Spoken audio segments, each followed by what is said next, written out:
할렐루야.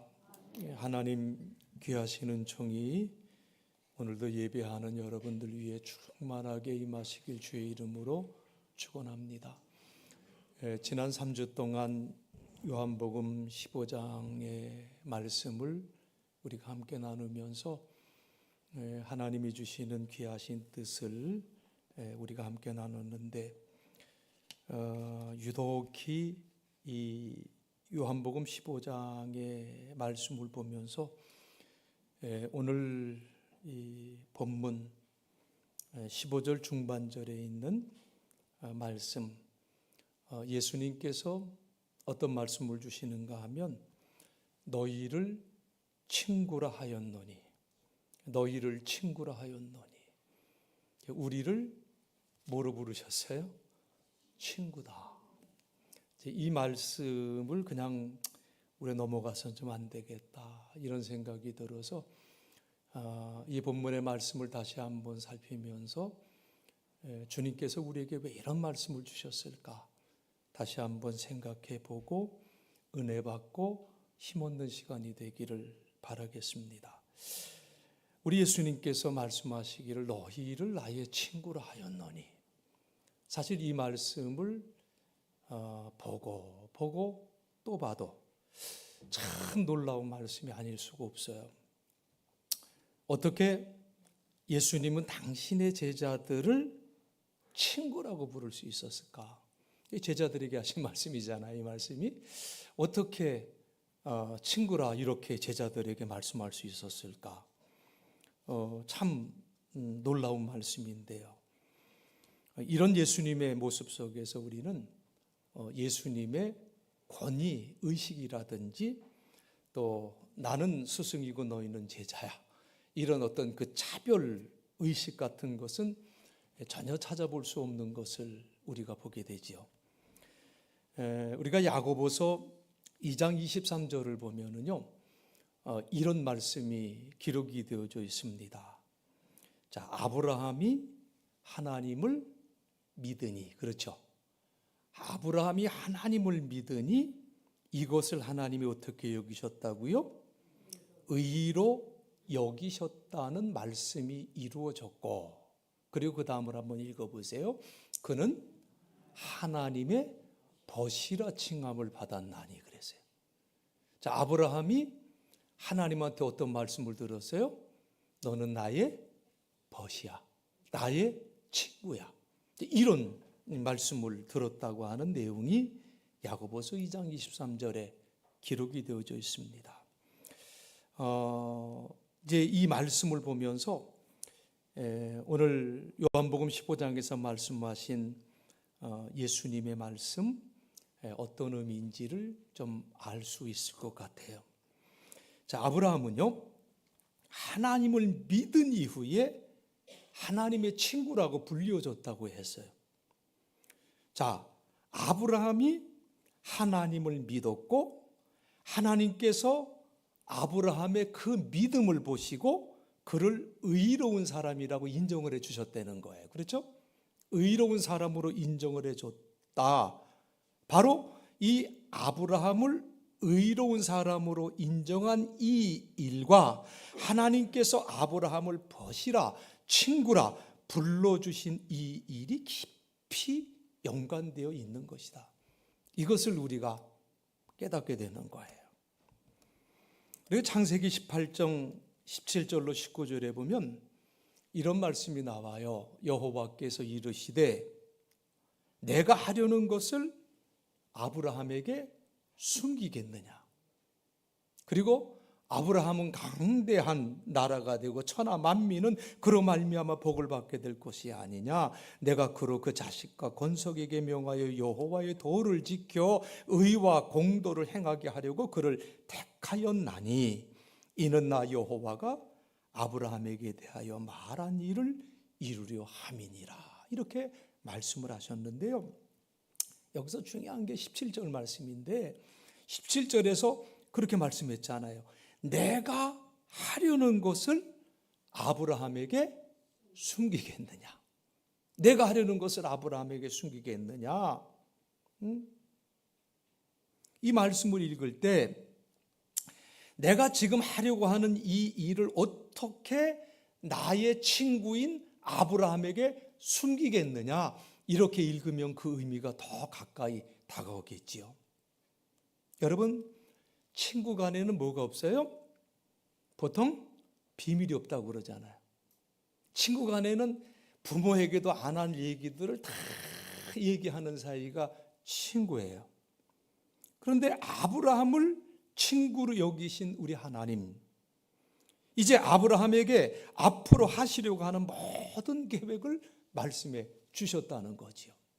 그리고 아브라함의 생애에 대한 하나님의 계획이 뭔지 그의 벗, 그의 친구인 아브라함에게 다 말씀해 주셨어요.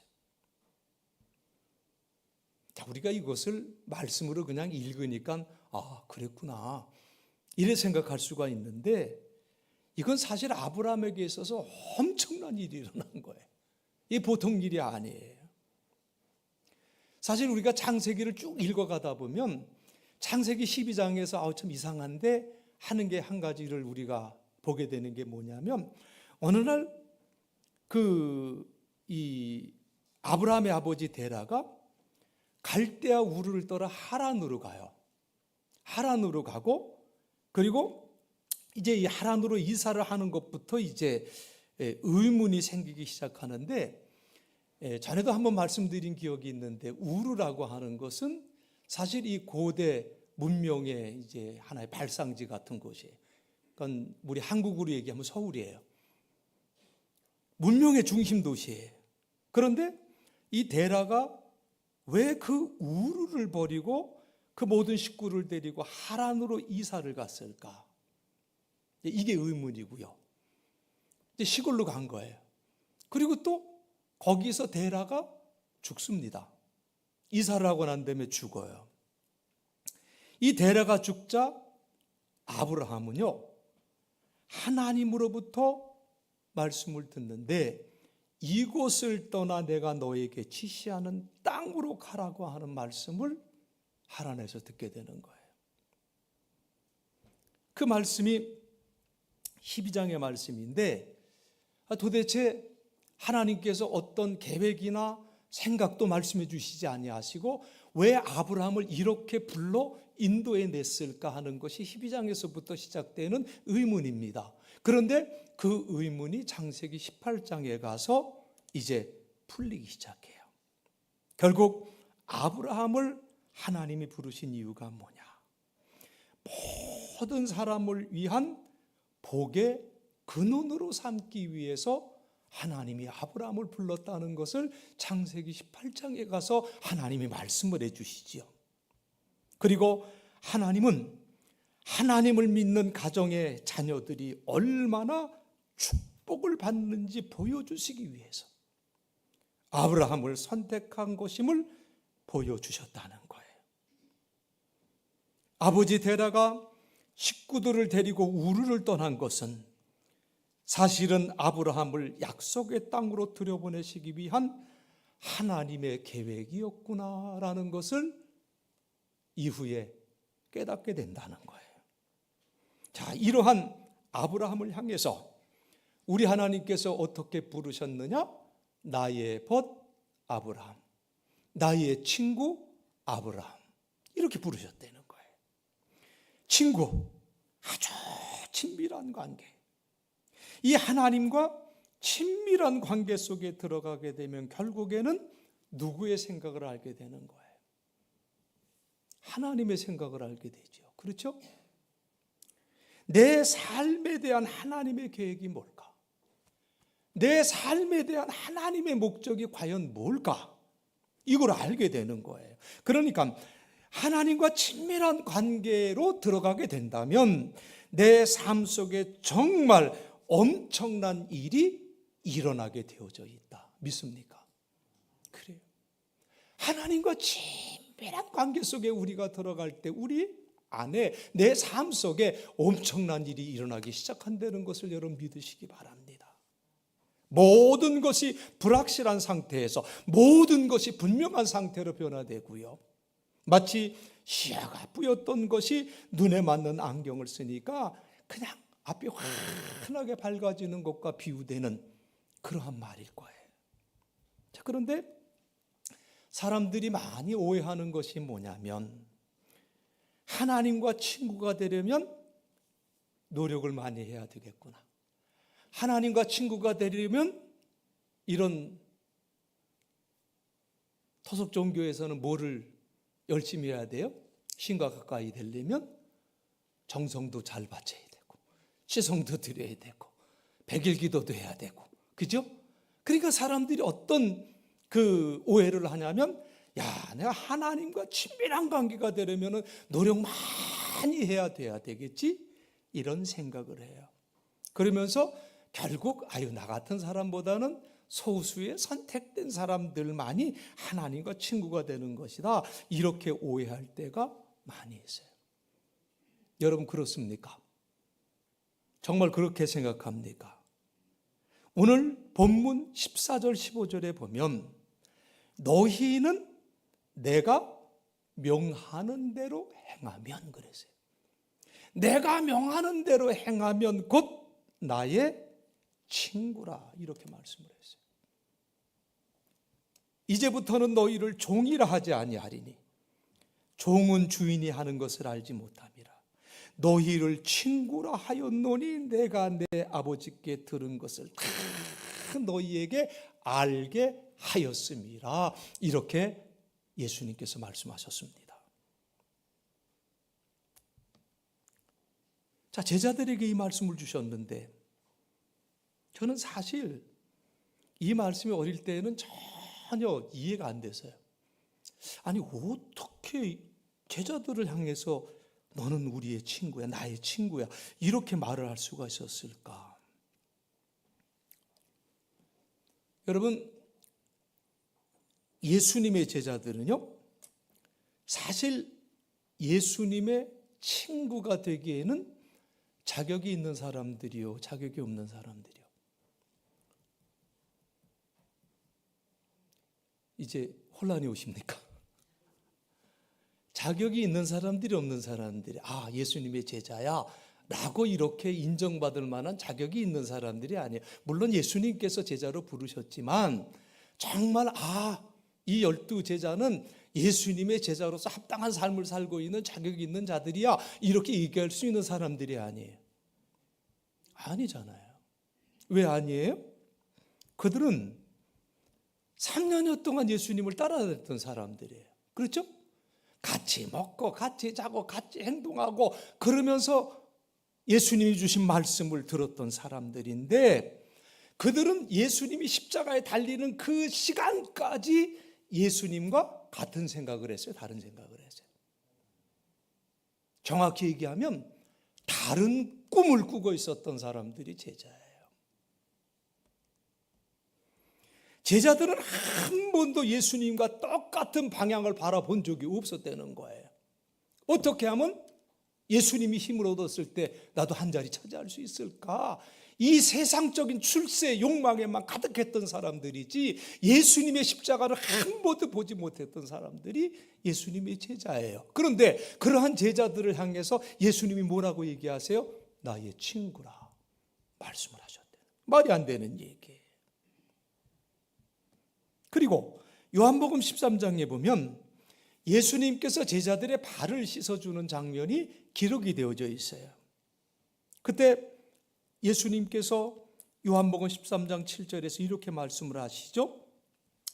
내가 하는 것을 너희가 지금은 알지 못하나 이후에는 알리라, 이렇게 말씀을 했어요. 내가 지금 너의 발을 씻겨주는 이 행위를 너희가 도무지 이해하지를 못하겠지만 언제? 이후에는 알리라 그랬어요. 자, 우리 예수님께서 말씀하신 이 썸데이, 이후, 이 날이 어떤 날일까요? 이 날이,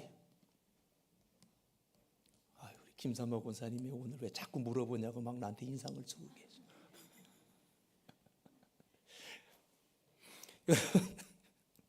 예수님이 말씀하신 이후에 알리라 하신 이 날, 이 이후는 성령 체험의 날이잖아요. 적어도 예수님의 제자는요, 성령을 체험하기 이전까지는 제자로서의 자격이 사실은 없었던 사람들이에요. 그런데 우리 예수님께서는 그날을 바라보면서 이후에는 알리라. 그 제자들에게 하나님 나라에 대한 말씀을 들려주셨어요. 여러분, 이것이 모두가 예수님께서 일방적으로 하신 일이지만 제자들이 원했던 것은 아니었었어요. 자, 그리고 나서 15장에 와서 하신 말씀, 내가 아버지께 들은 말씀을 모두 너희에게 들려주었으니 너희는 나의 친구라. 이렇게 말씀을 해주시는 거예요. 우리 상식으로는 말이 안 되는 거예요. 여러분, 조셉 스크리븐이라는 아일랜드 사람이 있었습니다. 넉넉한 가정에서 태어났고 성장했고요. 그리고 더블린에 있는 당시 명문대학이었던 트리니티 컬리지를 졸업을 했던 사람이에요. 그는 결혼을 하루 앞둔 날 저녁 약혼녀와 강둑에서 만나기로 약속을 했어요. 그런데 강둑을 따라 말을 타고 오던 약혼녀가 갑자기 말이 놀라는 바람에 말에서 떨어져 급류에 휩싸여 떠내려가는 사고가 발생을 했고요. 이 사고로 약혼녀가 죽습니다. 이 스크리븐이 얼마나 큰 충격을 받았는지 자기의 고향 아일랜드를 떠나서 캐나다로 이주를 했어요. 충격을 잊고 새로운 환경에서 삶을 시작하고 싶었던 것이지요. 캐나다에 정착한 스크리븐은 완전히 새로운 삶을 살기 시작을 했습니다. 그 캐나다에 이민 온 사람들을 도와주는 일을 해요. 일손을 거들어 주기도 하고 땔감을 마련하는 일도 도와주기도 하지만 무엇보다도 생소한 곳에 와서 정착하는 그들의 귀한 친구가 되어줬다는 거죠. 그때 그에 대한 기록을 보면은 이런 내용이 나오는데요. 스크리븐은 지역의 경건하고도 자비로운 전도자로 기억되었고 그 자신의 가난과 낙담의 상황 속에서도 셀 수 없는 선행과 자선 활동을 해온 성자와도 같은 사람이었다. 스크리븐을 성자와도 같은 사람이라고 기록을 하고 있습니다. 그렇게 귀한 삶을 살다가 그는 엘리자라고 하는 여인을 만나게 되고 사랑에 빠지고 결혼을 약속을 해요.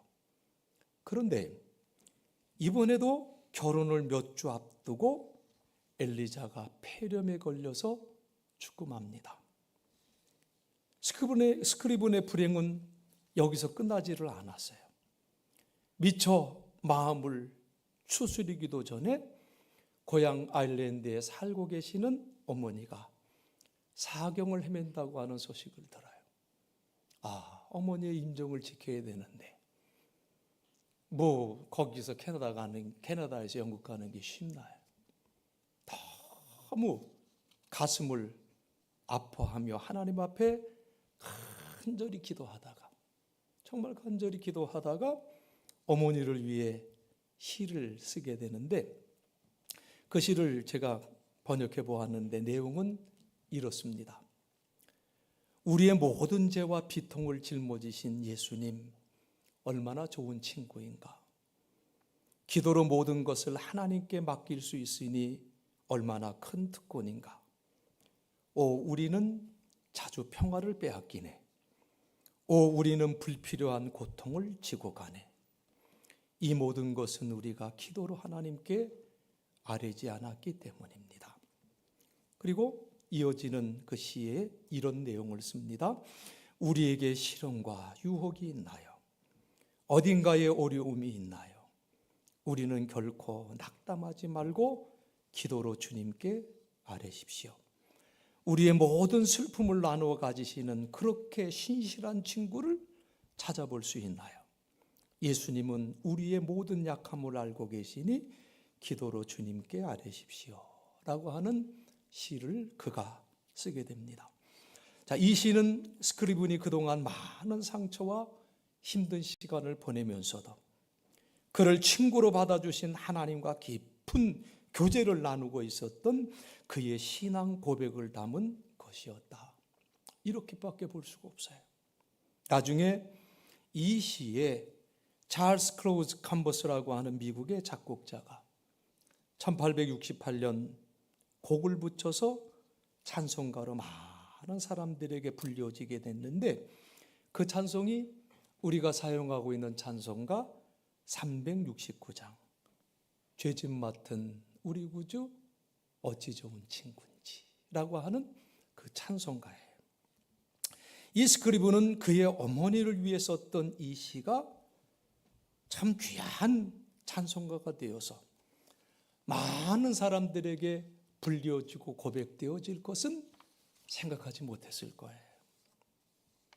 저는 오늘 요한복음의 이 본문 15장 말씀, 이 말씀과 이 스크리븐의 스토리를 생각해 보면서 과연 예수님의 친구가 된다는 것은 무슨 의미가 있을까? 예수님과 친구가 된다는 것은 어떤 의미가 있을까?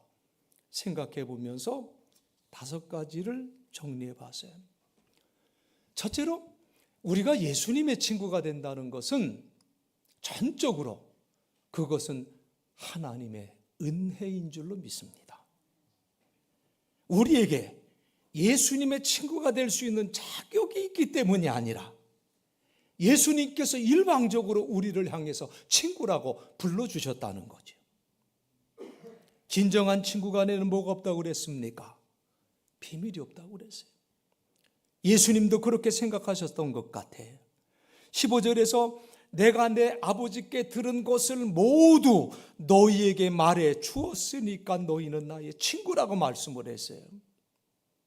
정말 말이 안 되는 말씀이지요. 그런데 원래 여러분 하나님의 은혜는 말이 되는 거예요? 말이 안 되는 거예요? 불평하면서 대답은 잘하시네. 말이 안 되는 게 하나님의 은혜 아닙니까? 사실 이 은혜라고 하는 말이 영어로 보니까 undeserved God's favor라고 그랬어요. 받을 자격이 없는 하나님의 호의, 이게 은혜다 이렇게 말씀을 하고 있어요. 그렇기 때문에 은혜는요 우리의 이성과 논리적인 사고를 뛰어넘는 말이 안 되는 하나님의 호의를 받는 것, 이게 은혜예요. 이것이 예수님의 친구에게 주시는 것이다. 은혜지요. 아, 은혜로구나. 마음속에 깊이 새기시길 바랍니다. 둘째로 예수님의 친구가 된다는 것은 은혜일 뿐만 아니라 이 세상 무엇과도 비교할 수 없는 특권이라는 것을 여러분 꼭 믿으시기 바라요. 은혜요 특권이다. 응? 이 스크리븐이라는 이 사람, 우리가 예수님의 친구가 되어서 모든 문제를 예수님께 가지고 갈 수 있다는 것을 큰 특권이라고 고백을 했어요.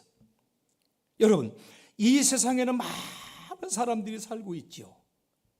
또 문제 없는 사람이 이 땅에 없지요.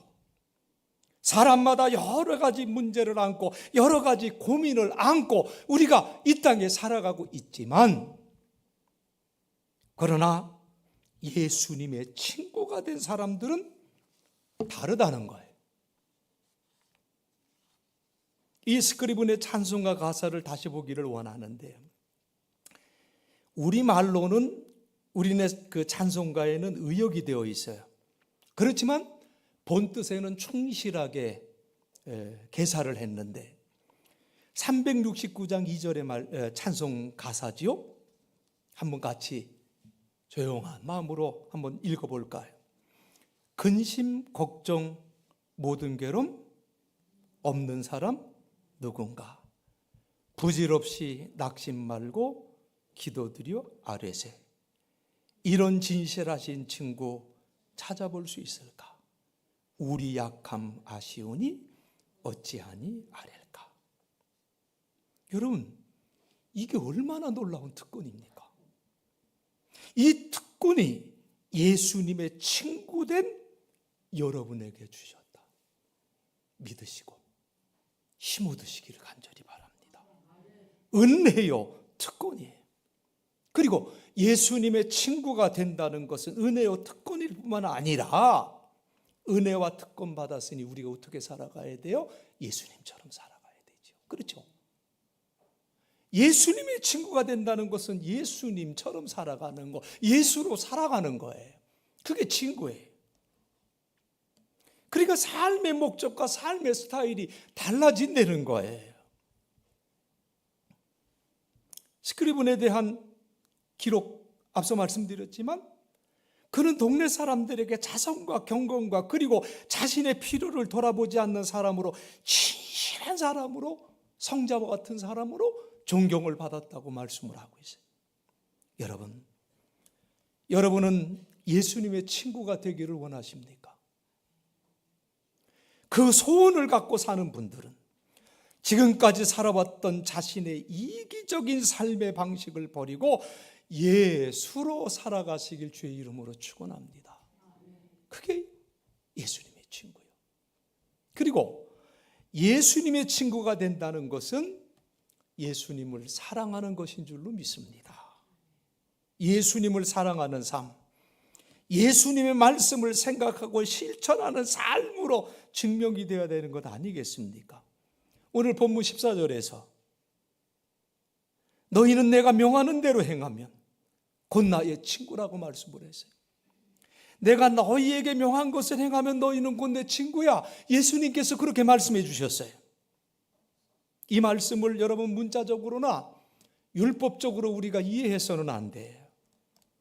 예수님이 요한복음 14장 21절에서 나의 계명을 지키는 자라야 나를 사랑하는 자니라고 말씀을 했는데요. 예수님을 사랑하는 사람은요, 자연히 예수님의 말씀을 존중하고요. 예수님을 사랑하는 사람은요, 그의 말씀을 자연스럽게 실천하게 되어져 있어요. 그러니까 내가 말씀대로 살려고 노력하고 있느냐? 내 한 주간의 삶이 예수님의 말씀과는 아무 상관이 없는 삶이냐? 여러분 생각해 보세요. 그게 내가 예수님을 얼마나 사랑하고 있는 척도가 되는 거예요.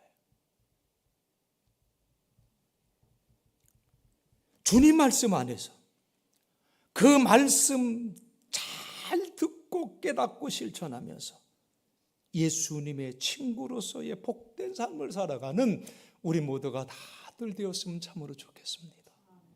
그리고 다섯 번째로 예수님의 친구가 된다는 것은 자기 생애에 대한 통찰력이 생기는 것을 의미하는 거예요. 뭐가 생긴다고요? 통찰력이 생겨요. 여러분, 아브라함이 그렇지 않았습니까? 아브라함은요, 하나님의 친구가 되어서 자기 생애에 대한, 자기 가정에 대한 하나님의 계획이 무엇인지를 그는 깨닫고 믿었다는 거예요. 우리가 예수님의 친구가 되면 우리 역시 우리 생애에 대한 하나님의 목적과 계획을 깨닫게 된다는 거예요. 응? 결과적으로 우리는 전과 다른 그 목적에 이끌리는 삶을 살게 된다는 거죠. 사랑하는 성도 여러분, 우리는요, 이미 하나님께서 주신 귀한 말씀, 66권의 성경 말씀을 우리가 가지고 있어요.